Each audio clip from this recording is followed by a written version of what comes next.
Amager Torv er Københavns største markedsplads, og i dag er det torvedag.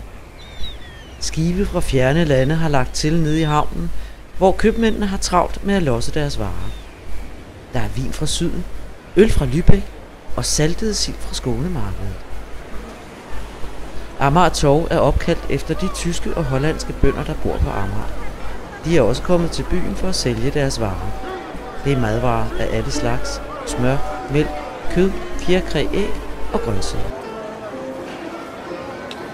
Det er mest de fine folk, der bor omkring Amager Torv, men der er også små værksteder, hvor byens håndværkere både bor og arbejder. Vi skal nu hen og besøge Bødkeren og hans nye lærling. Lærlingen er bare 10 år gammel, og han skal nu til at bo hos Bødkeren og hans familie.